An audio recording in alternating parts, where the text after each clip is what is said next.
Let's go to our business editor, Ross Greenwood now. We're poring over the budget papers together last night. Many can see this as a short-term sugar hit, Ross, to help government the chances of winning the election. We can all see that, but surely there is a longer-term impact. What about interest rates? Because they're going up.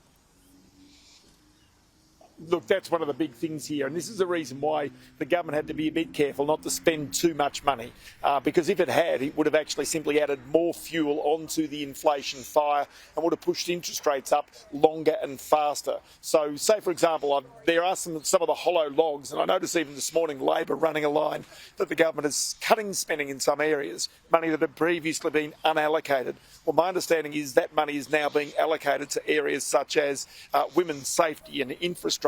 So it's not actually that they are cutting, they've actually just simply moved it into the budget as such. But when it comes to interest rates, it really is about making certain that the amount of money coming into the budget, $114 billion extra over the next 4 years, is not fully spent. So they're going to have spent some $30 billion on this. But even that is still not going to be enough to stop interest rates rising.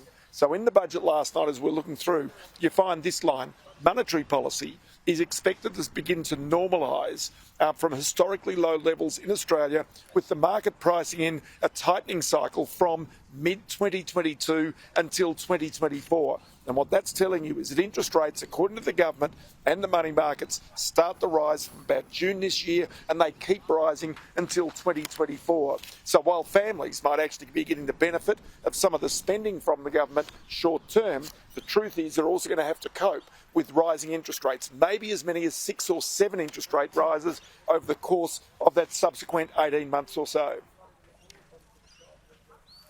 Yeah, so all that money is going to be gobbled up by these interest rates, if you like. What do you make of Labor and other analysts maybe saying, well, this $10 billion, $8 to $10 billion in sugar hits, in spending, including the petrol excise, might add to inflationary pressures? Do you buy that?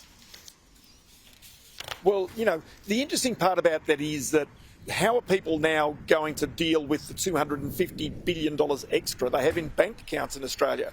If people get out and start to spend that, that'll add to the inflationary story. That'll push up prices. But then the other side of this is also what happens to oil prices. So in the budget last night, while they were expecting big falls in iron ore, in coal, metallurgical coal, in steaming coal, for example, they expected the oil price to only fall from $114 a barrel US to $100 a barrel. So what they're kind of telling you is that, well, we don't expect petrol prices to come down anytime soon. And this again is one of the reasons why that 22.1 cents a litre hit on petrol prices, to try and reduce those prices, is to try and take away what they know is a genuine political pressure, because people and their confidence is more susceptible to petrol prices, because it's a price that everybody knows, than any other price, even interest rates, bizarrely. And so this is something that they've done literally as a bit of politics, as distinct from anything which is purely economic.